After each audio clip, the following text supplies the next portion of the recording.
Dari lu. Hah? Dari lu. Kok dari gua? Iyalah. Kan lu moderatornya. Ya entar kan gue yang nanya. Ya udah oke. Halo semuanya, balik lagi bareng Fatur dan Esa. Kali ini kita mau bahas apa, Es? Kita masih mau ngebahas tentang masalah generasi millennials dan generasi Z nih, khususnya bagi opini gue sama Fatur. Opini mulu ya? Iyalah, ya pokoknya tentang kita aja dah. Oke, terus? Nah, kalau kemarin kan kita udah kasih tahun ke kalian beberapa karakteristik dari millennials tuh kayak gimana, dan beberapa karakteristik dari Gen Z itu kayak gimana. Itu kita dapatkan dari artikel-artikel yang udah kita baca dan kurang lebihnya kita rangkum. Iya. Kayak gitu. Nah, tapi kalau di sini gue pengen tahu nih dari 5 karakteristik nih yang udah gue sama Fatur bahas. Tentunya gue sama Fatur udah tahu kan isinya apa. Gue mau tahu Fatur tuh menganggap dirinya termasuk dalam mana nih, generasi milenial kah atau Gen Z? Kalau lu menganggap diri lu di mana nih, Tur? Kalau sebenarnya nggak bisa dibilang menganggap ya, karena yang namanya generasi itu kan udah berdasarkan tahunnya lahir kan. Seperti yang udah kita riset kemarin bahwa contohnya millennials itu dari awal tahun, akhir tahun 80-an ya. Iya, sampai ada yang bilang 2000, ada yang bilang sampai 90-an akhir. Ada juga yang bilang cuman sampai tahun 96 doang. Nah, kalau Gen Z sendiri kan yang kita tahu ada yang bilang juga 2000-an sampai 2010-an. Tapi juga ada yang bilang dari tahun ya setelah 96 itu berarti Gen Z gitu. Tapi mau kita di antara millennials dan Gen Z itu, kita tuh sebenarnya irisan di antara dua itu sih. Irisan. Jadi Minzi. Ada sih sebutannya, setahu gue ya kemarin. Serius? Ada. Apa? Masa senial atau apa gitu. Pokoknya ada. Jadi orang yang emang belum tahu menempatkan dirinya di mana nih antara si milenial kah atau si Gen Z kah, itu ada sebutannya salah satu. Mereka nyebutnya apa ya? Senial deh, kalau dari X kalau nggak salah ingat. Kalau gua salah bisa dibenerin. Baru tahu tuh gua kalau misalkan ada sebutannya. Ada. Karena sebenarnya juga bingung juga ya. Kita tuh masuk ke millennials atau Gen Z karena emang bener-bener di perbatasan banget kan. Karena kan gua lahir tahun 97 kan. Lu juga sama kan 97. Enggak, gua malu dan gua. Lu tahun berapa? 2010. 2000. Jadi emang agak bingung bilangnya gitu loh. Karena di beberapa artikel dan jurnal yang kemarin sempat kita riset juga kan emang beda-beda kan. Akhir tahunnya itu loh yang bikin beda. Jadi ada yang bilang sampai akhir tahun 90-an, ada juga yang bilang top 96 itu udah selesai gitu. Iya sih. Jadi gitu beda-beda. Tapi kalau gua ngahnya tuh antara pokoknya anak-anak Gen Z nih ya, disebut Gen Z, pokoknya dia yang lahir ya udah, lu udah tahu yang namanya tuh internet gitu loh.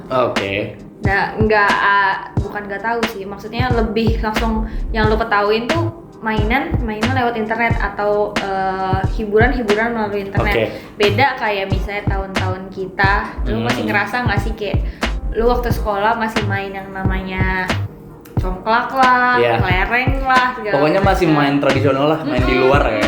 Kalau gua beda ini sih di situ ya. Mungkin kalau karakteristik kemarin kan terlalu teoritis. Itu baru pendapat gua aja sih, opini gua. Kalau lu sendiri kenal internet tuh sejak kapan sih? Kalau gua, seinget gua ya, gua tuh baru bener-bener make internet itu. Gua inget banget, itu waktu itu gua ada tugas. Itu SD, itu sekitar mungkin kelas 6 deh kalau nggak salah. Itu kelas 6, berarti mungkin sekitar tahun udah 2005 ke atas lah. Itu baru banget make ya. Padahal sebelumnya emang di rumah gua ada sih, tapi tahu kan kalau dulu kan nggak se-accessible sekarang kan. Jadi lu mesti yang pakai dari telepon itu ngedial dulu. Enggak, kalau gua udah mainnya modem, tau nggak sih? Lu baru mulai udah modem ya? Iya, gua main. Iya, nah kalau dulu gua mesti ngedial gitu. Jadi gue lupa, mesti pokoknya agak ribet deh, dan itu selalu diwanti-wanti sama orang tua. Jadi makanya mungkin waktu itu masih mahal kan, karena itu masih jarang lah gitu loh kayak sekarang. Nah itu pertama kali gue make itu buat buka Wikipedia, gue inget banget. Yakin lo awal Wikipedia, karena tugas. Oh, tugas. Itu juga di rumah temen gue gitu. Terus? Jadi itu tuh pertama kali gue experience gue make internet gitu. Kalau lu pas apa? Hampir sama sih ya SD kelas 6 gitu kan, dimana di situ kayak tugas udah mulai tuh kan. Kalau kita SD udah ada pelajaran tentang informasi IT. Tapi namanya apa ya, gue lupa deh kalau di teknologi informasi. Emang ya teknologi informasi ya? Ya pokoknya kalau nggak komputer lah gitu. Ya komputer komputer kan pertama kita Word dulu kan. Iya. Terus kayak lu belajar Paint segala macam. Nah tuh akhir-akhir itu baru ada tuh internet. Oke. Dan sama kayak Fatur akhir sekolah dasar kelas 6 baru kenal internet yang kayak mainan, tau gak sih lu? Main apa? Dance. Lu main gak sih? Lu main Ayo Dance. Percaya gak sih lu seorang gue bisa main Ayo Dance? Lu jangan bilang lu main di warnet ya? Iya, gue main di warnet. Tapi gue main Ayo Dance terus kayak enggak sih, enggak sampai level yang kayak gitu, enggak. Gue ngeliat orang sebelah gue aja ini banget gitu. Asik banget. Gue yang kayak masih ya Tuhan, kayak orang baru ngetik, tau gak sih? Kayak gitu. Terus ya pokoknya gue kenal internet dari situ.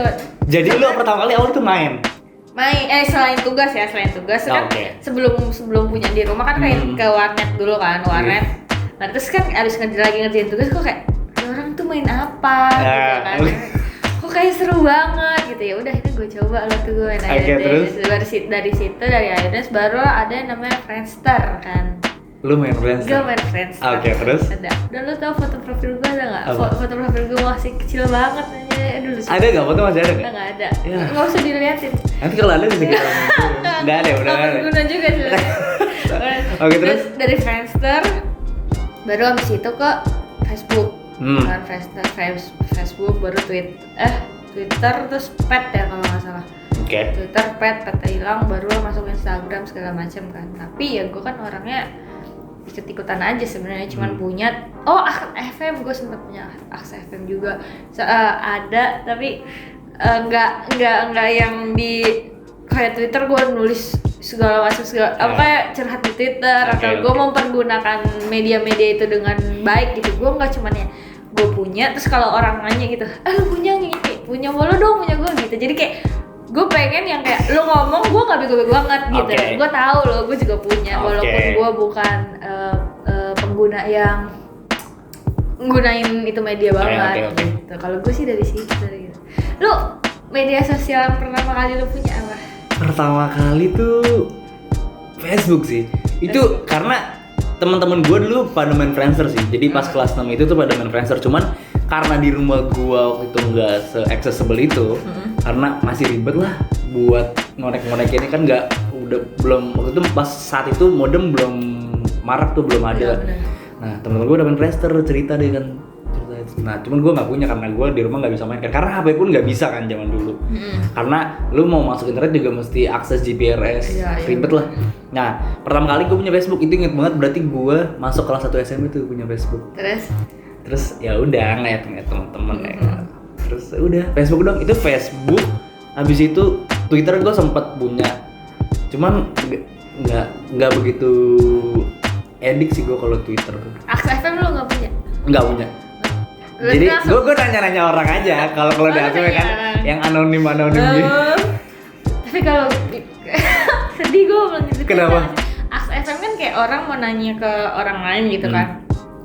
Tapi bisa nggak ketahuan siapa yang nanya. Iya, anonim ya. Kayak gitu kan anonim. Sedihnya pas gue punya itu kayak mungkin karena emang teman saya tidak terlalu banyak gitu kan, saya juga bukan anak yang eksis, jadi kayak aduh kok gue punya nggak ada yang nanya ya gitu.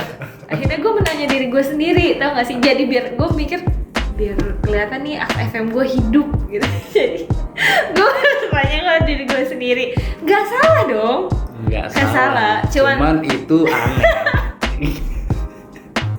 Itu bagus, itu kayak kreatif dong, kreativitas. Oke. Sebenarnya pembelaan gue aja sih sebenarnya. Itu kan dari masalah media sosial ya, berarti kita emang kenal internet tuh dari mulai ya bisa dibilang sekolah dasar lah ya, sekolah dasar sampai akhirnya sekarang. Berarti kalau gue simpulin ya dari gue sama Fatur ini, kita sih bisa dibilang dalam generasi antara milenial sama Gen Z, kalau gue nangkepnya kita masih masuk milenial sih, karena masih merasakan yang namanya permainan-permainan tradisional. Kita bisa ngerasain gimana sih susahnya nyari internet dulu, yang harus effort dulu, kita ke warnet lah, kita harus kalau nggak ke rumah temen yang punya aksesnya lebih mudah dibandingkan yang kalau sekarang anak-anak tahunnya at least 2000-an lah, kayak seumuran adik gua yang kedua gitu, kayak mereka nyari internet tuh nggak susah gitu loh. Di rumah udah ada wifi segala macam kan. Lu kalau mau nongkrong juga mereka udah pasti nyediain wifi kan. Jadi ya kalau menurut gua sih gitu, kita termasuk dalam milenial. Dan selain ada internetnya, perangkatnya sekarang juga udah lebih mendukung kan. Di adik-adik gua sekarang, juga di saudara-saudara gue yang lahir di atas tahun 2000 tuh udah lebih mendukung, karena handphone pun udah lebih mudah gitu loh. Banyak juga handphone yang murah dan udah bisa akses internet gitu loh. Jadi semuanya lebih mudah gitu, karena di rumah gue pun banyak banget anak kecil, mungkin dia tuh masih TK gitu loh, tapi udah bisa download game di Play Store, udah bisa main, dan anak SD pun itu udah punya Instagram, bahkan udah punya TikTok gitu, udah secepat itu mereka, karena mereka memang tumbuh bersamaan dengan perkembangan teknologi yang ada gitu. Jadi kalau dibilang anak sekarang nggak mainan tradisional, ya karena menurut gua ya emang udah bukan masanya gitu loh, karena emang mereka lebih banyak menemukan keasyikan itu di handphone, di internet, di game-game di HP gitu. Jadi ini intermezzo aja, kayak kalau ada orang yang ngerasa kayak anak sekarang mah nggak seru mainnya cuma di HP doang, misalnya nggak main kelereng, nggak main misalnya lompat karet dan lain-lain, kayak menurut gue kita jangan merasa paling asik sendiri gitu.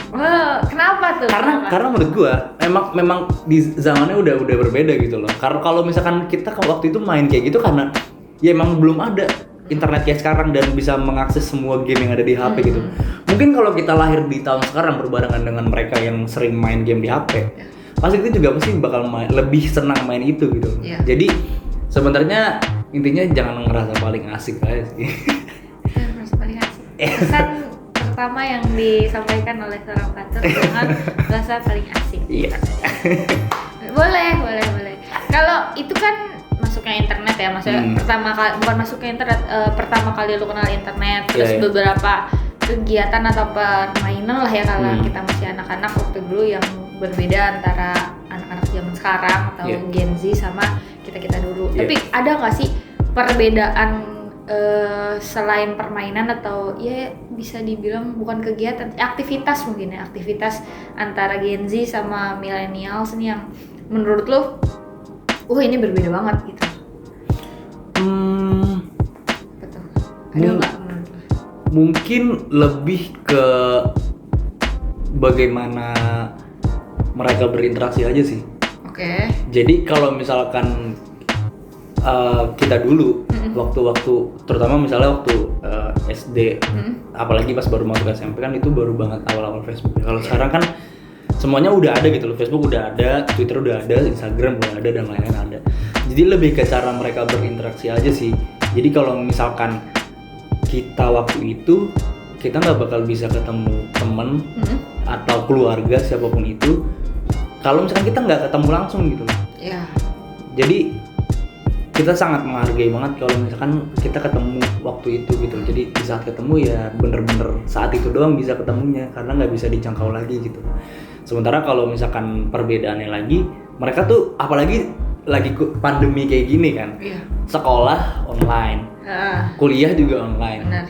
Ya ketemunya online aja gitu. Jadi dengan perbedaannya itu, menurut gue nggak ada yang lebih kalau bahas plus minusnya itu nggak bakal habis, nggak bakal ada ujungnya sih. Pasti selalu ada plusnya, minusnya selalu ada. Keduanya pasti punya plus minus gitu. Tapi dari adanya internet ini, teknologi ini nih, ya bener-bener bisa mendekatkan yang jauh, tapi juga bisa menjauhkan yang dekat gitu loh. Karena interaksi itu sangat mudah gitu loh. Jadi even kalau lu punya temen, padahal mungkin beda 2 gang gitu. Ya lu udah malas juga nyamperin karena bisa ngechat, lu bisa WhatsApp, lu bisa nge-line gitu loh. Lu bisa interaksi lewat Instagram. Jadi hal-hal untuk ketemu gitu lagi mungkin udah jarang ya, kecuali emang bener-bener sengaja main keluar. Jadi karena mereka udah bisa sesering itu ketemu di dunia media sosial gitu loh. Jadi kalau mau ketemu di situ aja. Jadi paling kalau nongkrong ya sesekali aja gitu. Itu juga chat dulu ya? Itu juga pasti lewat chat dulu. Ayo nongkrong gitu, ngapain dulu kan ngopi. pasti lu yang kayak disamper ya. Nyamper. Fatur, main. Hexa mainnya gitu kan. Ada kan sisi-sisi itu. Tapi kalau sekarang ya gitu emang harus lewat internet sih sebenarnya. Sebenarnya ada internet ini dipermudah, tapi itu mungkin sisi negatifnya kalau Fatur bilang menjauhkan yang dekat, mendekatkan yang jauh. Jadi kalau menurut Fatur sendiri tadi kan dia nggak bisa bedain, maksudnya dia nggak bisa menentukan gitu, diri dia masuk mana. Gitu. Mungkin kalian dari penjelasan Fatur tadi bisa tahu gitu. Komen aja di bawah. Tur, lu masuknya ke sini loh gitu. Oh ternyata lu bukan dua-duanya lo Tur gitu kan. Iya, atau tahu mungkin kita boomers terlalu kita jauh. Kita malu aja. Gue enggak kayaknya. Jauhan kalau itu ya enggak. Iya.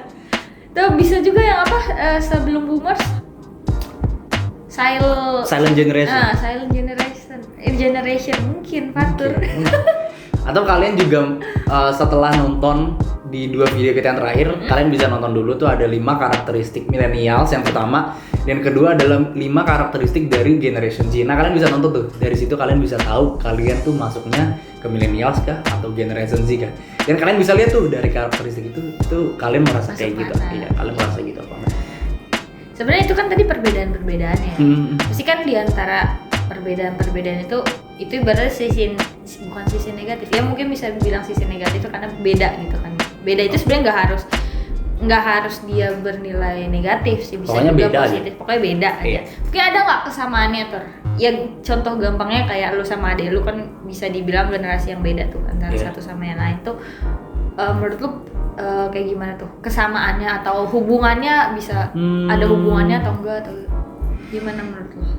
Persamaannya karena balik lagi kita lahir di tahun yang beririsan dengan millennials dan Gen Z itu ya. Jadi jika taruhlah misalnya kita millennials, terus adik-adik kita dan anak-anak yang lahir di atas tahun 2000 itu dihitung Gen Z. Berarti secara nggak langsung kita juga tumbuh bersamaan dengan mereka.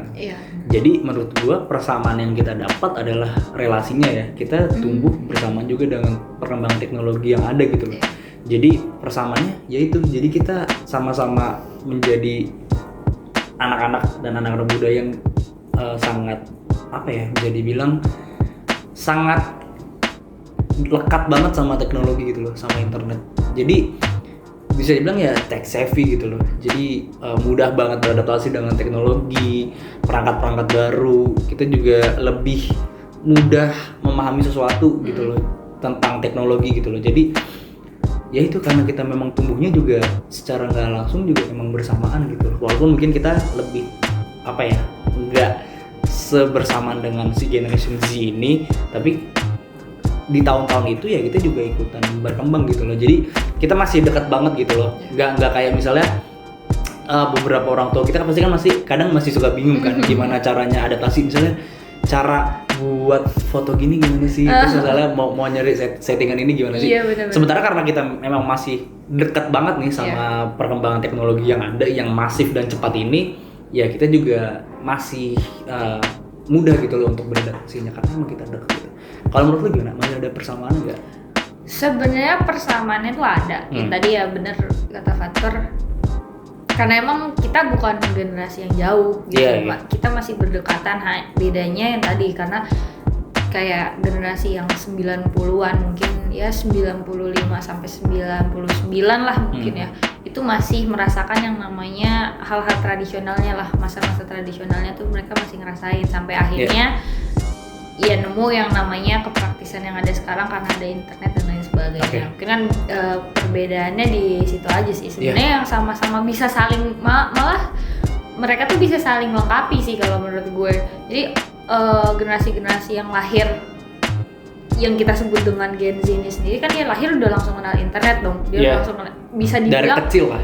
Mereka lebih menguasai sebenarnya, lebih menguasai tentang teknologi itu sendiri atau tentang internet itu sendiri. Walaupun kadang dia lebih kecil dari kita atau dia lebih muda dari kita, tapi dia udah lebih ngerti loh tentang masalah khususnya di bidang teknologi dibandingkan kita. Jadi emang antara milenial sama Gen Z ini merupakan satu kesatuan yang kalau digabungin tuh bagus banget gitu. Mungkin kayak contohnya gue sama adik gue ya, kayak gue sama teknologi aware tapi nggak sampai yang segitunya banget gitu.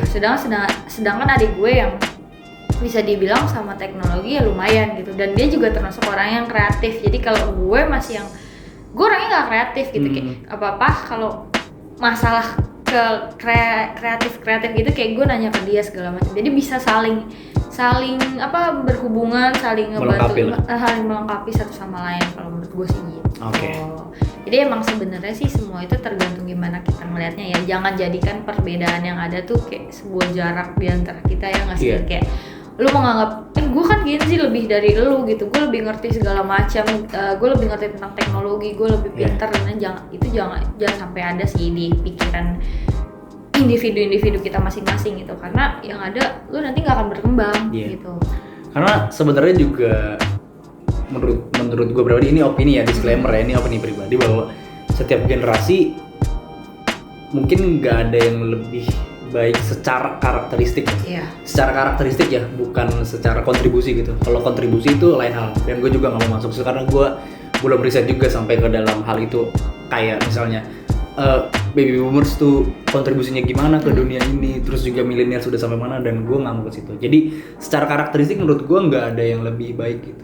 Pasti ada plus minusnya gitu, karena dipengaruhi juga oleh perkembangan di lingkungannya mereka waktu itu gitu loh. Perkembangan teknologi, perkembangan ekonomi dan lain-lain itu mempengaruhi secara nggak langsung karakteristik dari generasi itu masing-masing gitu. Jadi mau millennials, mau Gen Z, ada plusnya, pasti ada minusnya juga. Jadi bukan berarti yang satu lebih baik daripada yang lain kayak gitu. Benar banget. Itu salah satu pesan. Fatur hari ini dia memberikan banyak kalimat-kalimat yang baik, kalimat-kalimat bijak sepertinya. Karena hari ini kita minum kopi kenangan nih. Oh, ngaruh nih sepertinya. Ini ngaruh, ini ya, benar. Kita bener-bener fans berat kopi kenangan udah.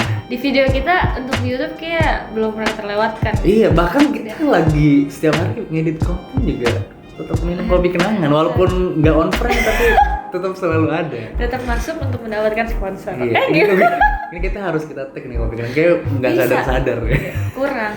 Karena kita beneran beli pakai aplikasi, kita beli. Nanti kalau udah jadi tinggal turun scan.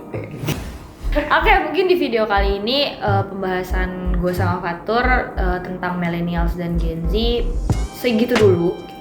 Bagi kalian yang mau tahu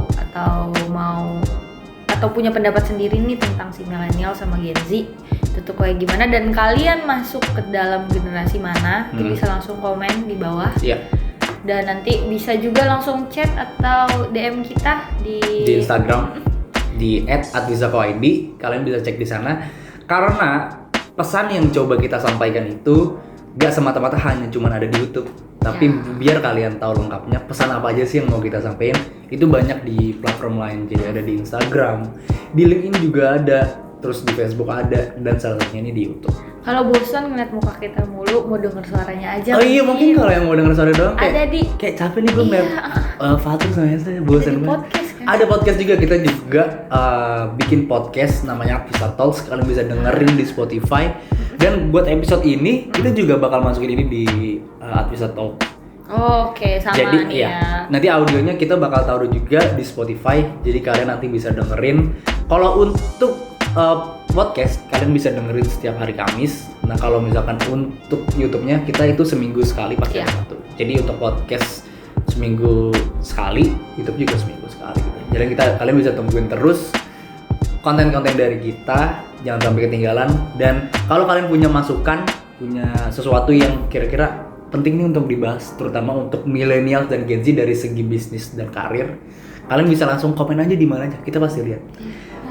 Komen kalian tuh membantu kita banget sebenarnya. Iya, jadi semakin banyak interaksi sama kalian, pasti pesan yang mau coba kita sampaikan tuh juga lebih cepat tersampaikan dan lebih cepat terserap gitu. Khususnya untuk millennials dan Gen Z yang ada di Indonesia. Benar banget. Jadi kita tuh menyediakan segala kemungkinan yang bisa kalian ambil sebenarnya. Males dengerin orangnya gitu, bosen, pengen ngeliat orangnya mana sih, mukanya mana, bisa lihat di YouTube ya nggak? Bosen ngeliat mukanya mulu nih di video dia doang. Dengerin gitu, di podcast. Dengerin di podcast. Atau nggak mau dua-duanya tapi dapat informasi, dapat wawasan tentang gimana millennials dan Gen Z di kehidupan bisa lewat Instagram. Kita mempunyai banyak cara untuk bisa berinteraksi sama kalian. Nah, buat kalian juga, kalau misalkan kalian ngerasa konten dari kita di YouTube ini merasa informatif dan kalian terhibur, kalian bisa like. Kalau nggak suka juga dislike juga nggak apa-apa. Dan jangan lupa tapi untuk subscribe dan nyalain lonceng notifikasinya biar kalian yang nggak ketinggalan nih sama konten dari Advisa Academy di YouTube. Oke, gitu aja. Mungkin segitu dulu ya. Nanti kita ketemu di video selanjutnya. Oke, bye-bye. Dadah.